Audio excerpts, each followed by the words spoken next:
Hello, welcome back to the studio. Today we're featuring a Bob Ross classic, Crimson Tide, a Seascape. But don't worry, if you're not into Seascapes, there's lots of other lovely detail included in the video. I'll be looking at painting a lovely sky, rocks, horizon lines. There's so much to see, you don't want to miss any of it. I'll also be unveiling my secret squirrel brush. It's not made of squirrel, of course, but it's definitely a secret. So you'll have to watch right to the end. So here's my canvas, 16 inches by 20. It's in portrait, upright, and painted with black gesso. I've allowed this to dry completely. My first task is to set out the horizon line. I just use a 1-inch brush to measure, and then complete this stage by adding some masking tape. This is my horizon line. This is a wet on wet oil painting technique, and to start off I'm going to be using this Bob Ross liquid clear oil paint. I keep some in a small airtight container for ease of use, and then use an old worn brush to scrub on a very thin coat. It's essential that you don't apply too much. Only a very thin coat is needed. If you can't see a trail behind your finger, then you're about right. And for today's demonstration, I'm just doing the top half of my canvas. And don't forget, give that old 1-inch brush a good dry clean. I want to use it again. Here's my palette, just 2 colours to start with, alizarin crimson and some phthalo blue. These are transparent colours. I load a generous amount onto that brush, and I want to paint a nice band of crimson here. Transparent colours don't show up against black, but I know you can see a trace of it. Here you see I test it using my fingertips. When I go a little higher, you see all I have is oil, so I need to add some more. I test my canvas often. I want to see a good strong colour for this part of my canvas, so well over halfway of the sky. Now, use that same brush and go straight into some phthalo blue. I'll take a little bit of alizarin crimson to it. Look at that wonderful colour. A lovely lavender tone. I'm going to let this overlap into that first layer of crimson in this area. Work it in well, and once again, give your canvas a test. You see that lovely mauve colour and the alizarin crimson. In this very top section, I use just phthalo blue.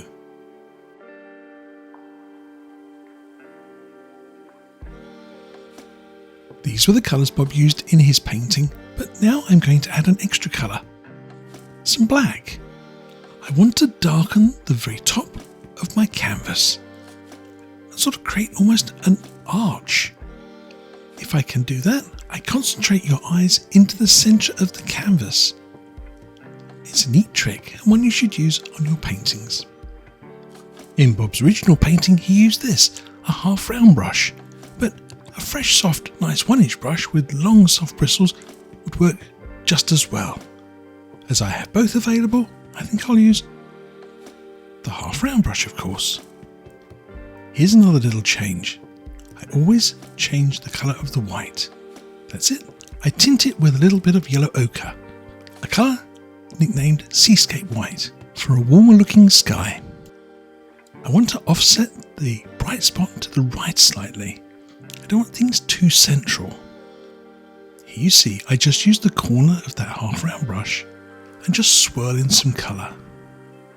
Stay light when you do this, don't press too hard.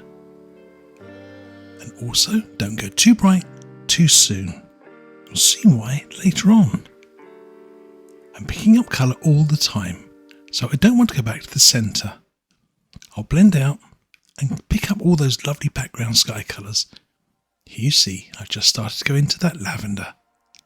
I'll shed a few hairs along the way. I'll save those for later. Now stand back, dry clean your brush and decide if it needs to be a little brighter. It's better to go up in small stages rather than be too bright too soon. I think I need a touch more brightness on the horizon line. It's also, well, a little bit sort of bunched into one place, So I think I need to spread this a little.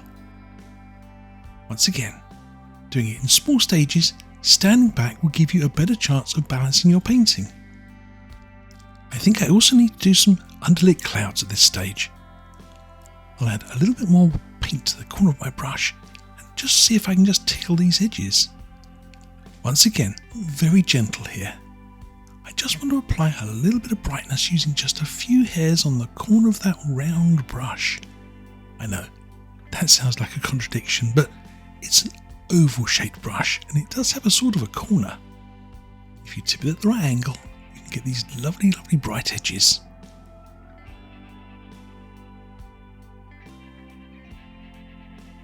It's crucial at this stage that we don't overdo things with our painting. Now stand back and have a good look before adding more highlights. Okay, I think I want a little bit here, maybe a bit here, some here. What about here? I think I've lost my mind. I'm getting highlight happy. Thankfully, I stopped just in time. I think I need to use a nice soft 1-inch brush to do some blending. I need to knock off some of this additional brightness, but not all of it. Once again, I'm going to use just a few hairs on one corner of this brush. A sort of light, gentle whisking action. I want to just knock off some of the surplus paint. The transparent colours in the background will absorb this. As you see, my slightly spiky, bright clouds suddenly soften.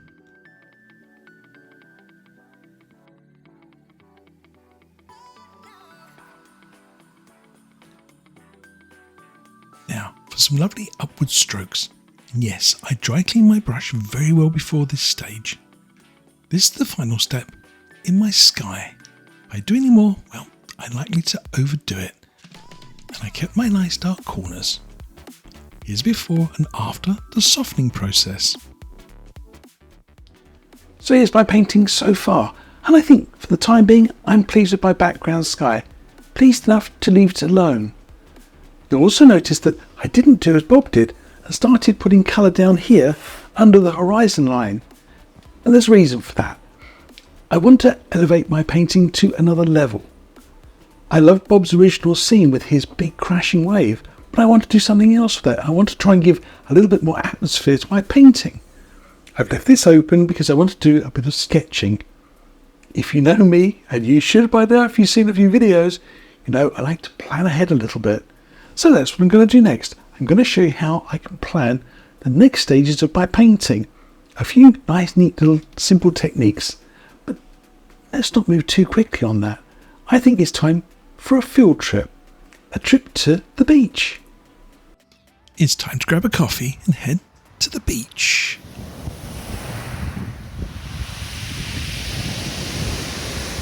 There's something magical about hearing waves crash onto the seashore.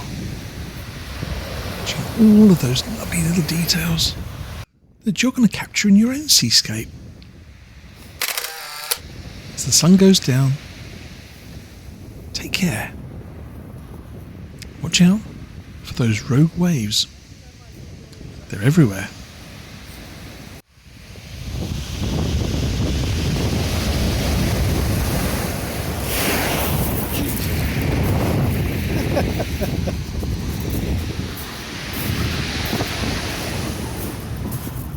Nearly.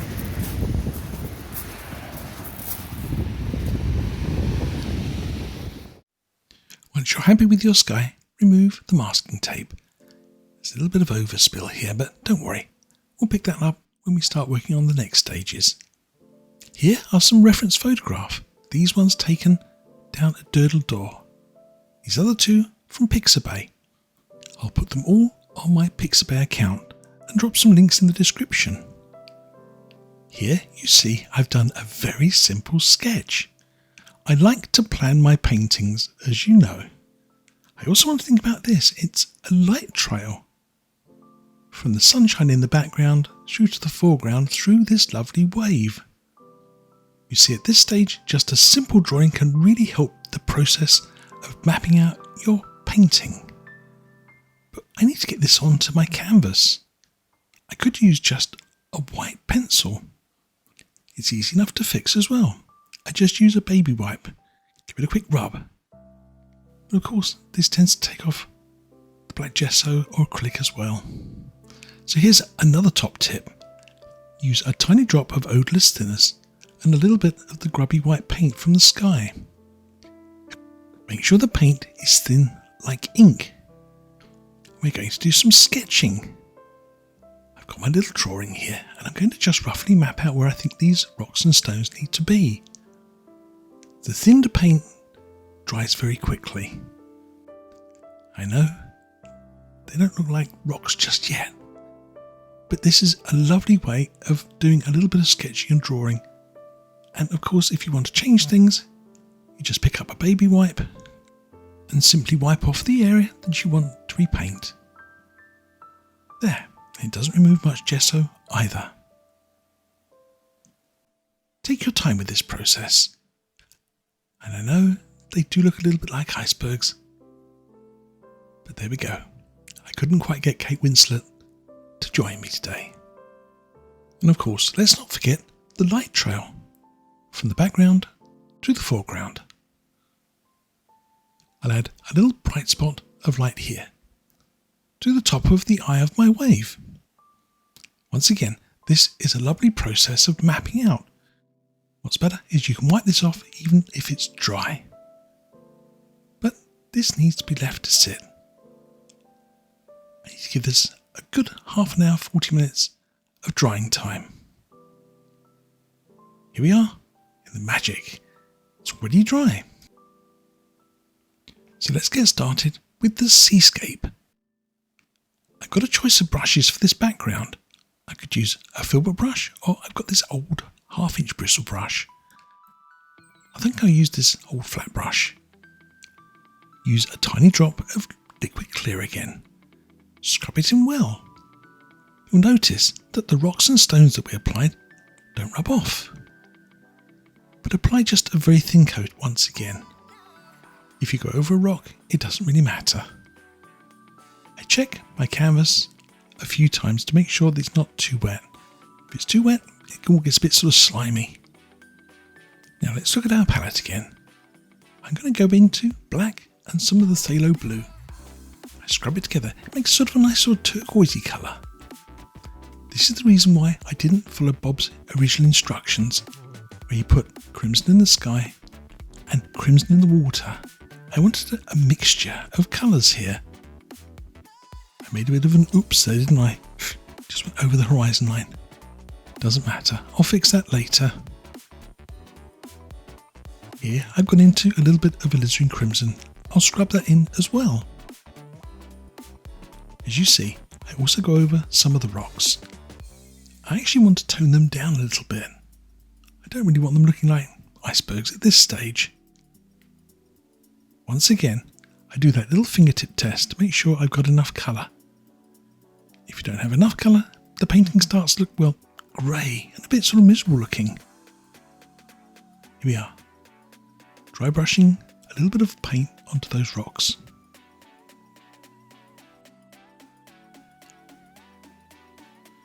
I'm going to be using some very dirty white, and that's a top tip. Use the grubbiest white you can and use those little dipping strokes. Bob was famous for them. And you want to create this little sort of dipping motion. You want some movement in the background water. And save a few little dark areas here and there as well. Don't overfill it. Here you see a little reference photograph. Between those waves, you have these little shadows. And that's important, that we don't lose it. If you lose the shadows, the water starts to look very flat, like a mill pond. So I emphasize that in my strokes. Little dipping, flicking action. And with almost no paint on my brush, I blend back towards the shadow of the wave behind. Don't over brighten your sea at this stage. We'll see why later on when we come to put in that light trail. I'll start adding a little bit more brightness though on the horizon line. Again, I'm using very grubby white paint for this and a filbert brush. But a can't help thinking that this brush is a little bit too big for the detail in the background. I might have to change things. Here you see I add a little bit of highlight between those rocks. No, this is not the secret brush. That comes later. But it's just a small flat brush, about 1/4 inch wide. This is far more delicate and I can really get in between some of those waves and create a little bit more of a detailed effect. Once again, I try and save a little bit of shadow here and there.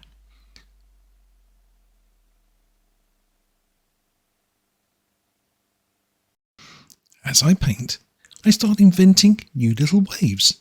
Sometimes just sitting back and letting the brush do its own thing creates detail in a painting. Now I've put out 2 more colours, some dark sienna and some Van Dyke brown. I'm going to use the Van Dyke brown and black to underpaint my rocks. I used a clean dry filbert brush for this. And don't worry if there's a little bit of blue getting into the mixture. It all works together. I'd like to work in sort of stages from the background to the foreground of my painting. Notice how I hold my brush, a bit like a stick. In fact, this is called a stick grip. It stops me using the brush on its point, but using more of the side of the brush, like a sort of soft palette knife. I work in stages from the background to the foreground, adding detail as I go. Here you see, I just rough in the shape of these rocks. Now let's have a look at some of these reference photographs again. These 2 are taken at one of my favourite spots, Lulworth Cove in Dorset. Not sure about these 2, but again, the rocks are just lovely. So we need to make a marble mix. I take a little bit of dark sienna, a touch of yellow ochre, cad yellow, a bit of grubby white, maybe even a touch of blue. Load your brush very loosely, just drag it through the paint. And then once again, a loose grip, almost no pressure on the brush. Think about where the light's coming from and just let the dark sticky underpaint take what it wants. Just let the brush sort of float across the surface of the canvas. You'll be amazed at how easy it is to paint rocks if you don't try too hard. Let the paint and the brush work. Just be a passenger for once. As I mentioned, I even add a little bit of blue into my mixture. Creates a lovely sort of turquoisey colour. Perfect for the shadow side of these rocks. That's not so shadowy, is it? A bit bright. There you go. A little touch more blue. Play backwards and forwards with the rocks. But I only do a little bit. I might come back later on and give them another little sort of zinger of light. The further away I get from the light, the darker I want my rocks to look. There you go. A few zingers of light. A bit more of the sienna colour getting in there as well. But notice how much of the dark shadow I save. It's what will make your rocks look more three-dimensional.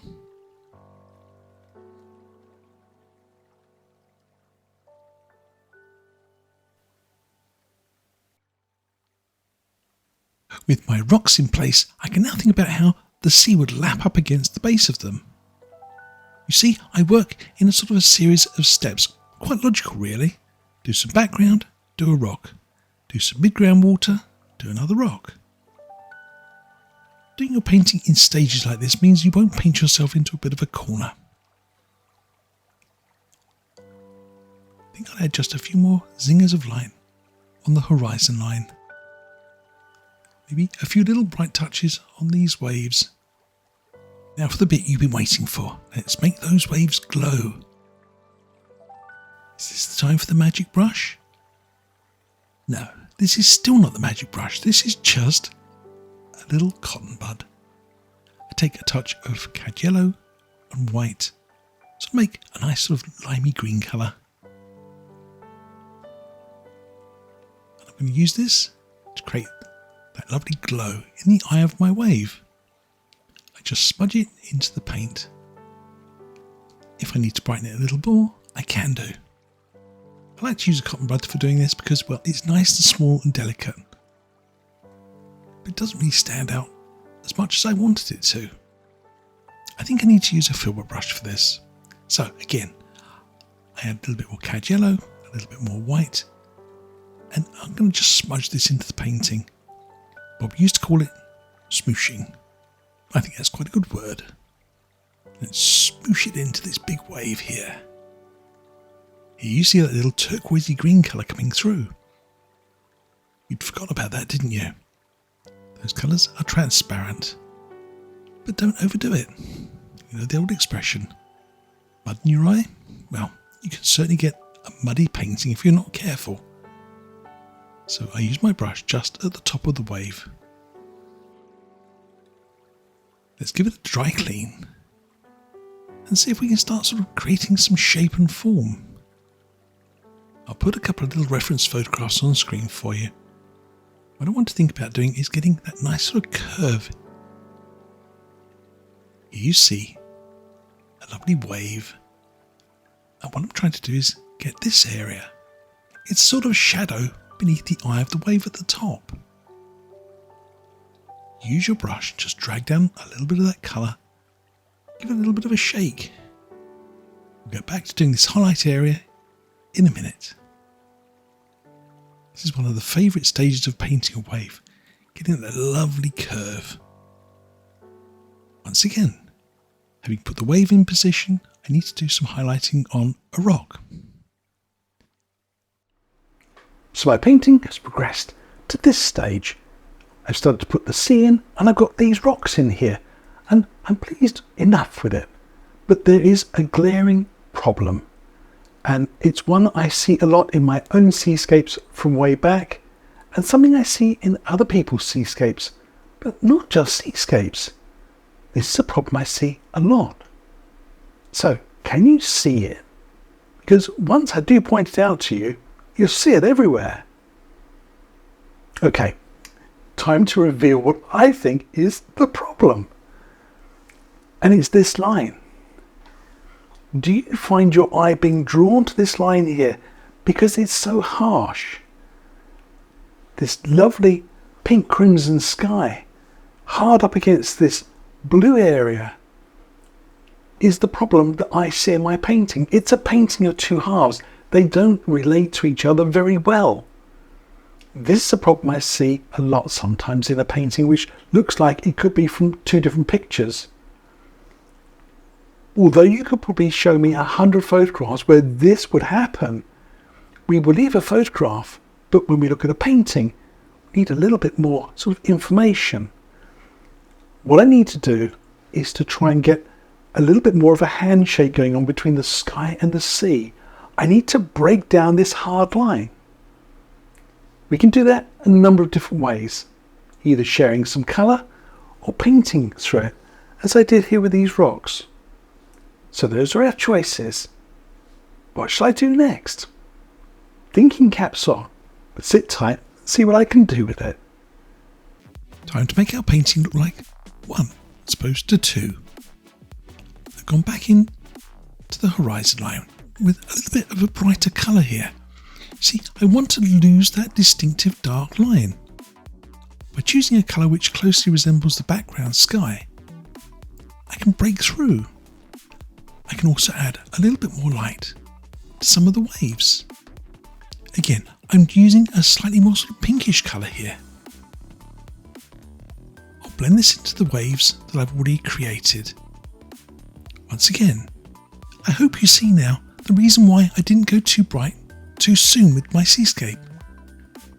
I'll blend this in and try and get the sea to look, well, sort of nice and shimmery and bright, almost oily.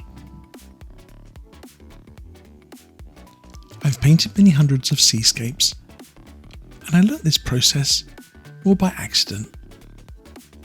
I'm not an expert, but certainly I learned a few lessons along the way. And I love how this step transforms my seascape from being sort of dull to suddenly one full of lovely light. I hope you get to paint a lovely seascape too. But I still haven't revealed that secret brush. It's coming soon. Next part of my seascape is to introduce a little bit of a shadow colour above the eye of my wave. Once again, I'm using cotton bud for this. You could use a small brush if you needed to. This is the area I'm working on now. As you see, there's a sort of a grey colour here. It's especially apparent in sort of sunsets. I just want to add a shadow line here. I sometimes nickname it the mascara line. It's what separates the eye of the wave from the crest of the wave. Here you see a few of those lovely grey shadows at the tops of waves.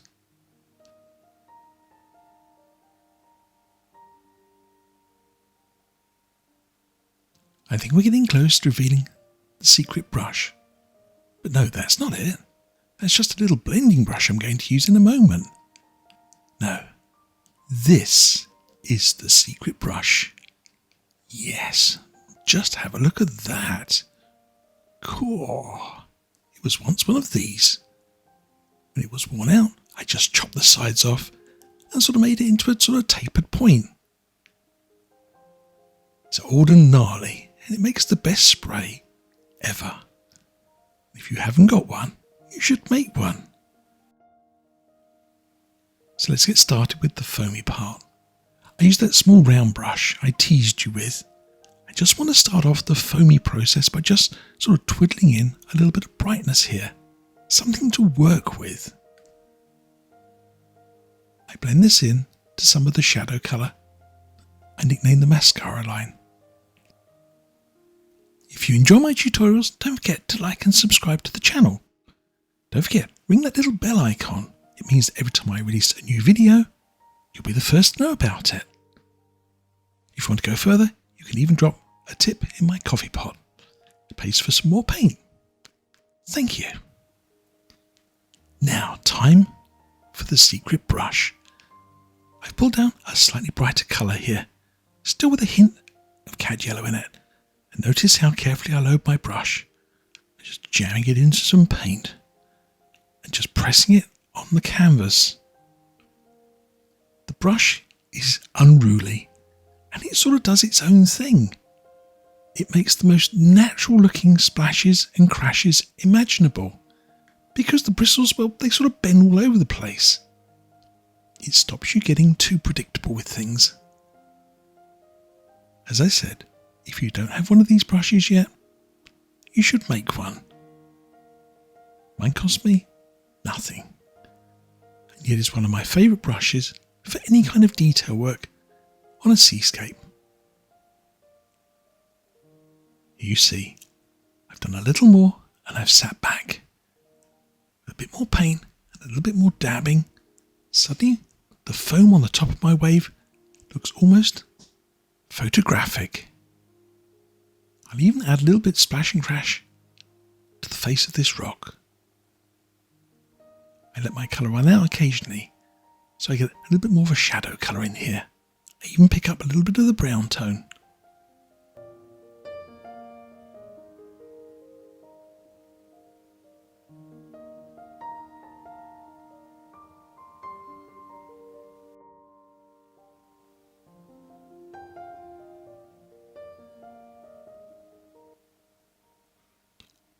A last little bit of blending just to bring the shadow and the foam all together.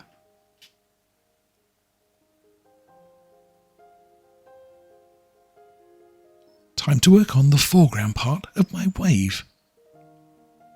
The slightly brighter area, just here. Notice how there are lots of sort of holes, ovals of light and dark. Don't fill them in. It just adds to the whole effect. Use a nice little zigzagging action. And once again, my mantra is don't go too bright too soon. I'm just mapping this out. As I increase the brightness, I add a little bit more detail here and there.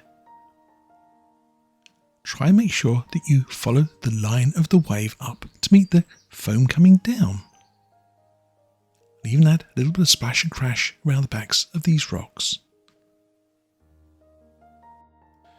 One more lovely detail is to get a little bit of water trickling down from the rocks, maybe from a previous wave. I switch between using my flat brush and a bit of a wiggling, jiggling sort of stroke. The last little bit of the seascape is complete. Now stand back and see if you need to make any final adjustments. A little finessing here and there, but small adjustments. I think maybe just a touch of brightness on a couple of rocks.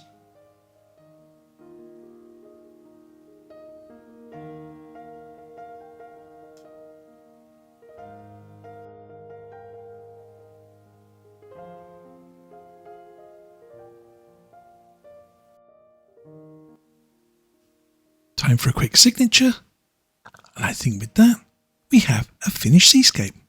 Crimson Tide, a Bob Ross classic with, well, a little extra from yours truly, of course. So there you have it, my version of a Bob Ross classic, Crimson Tide.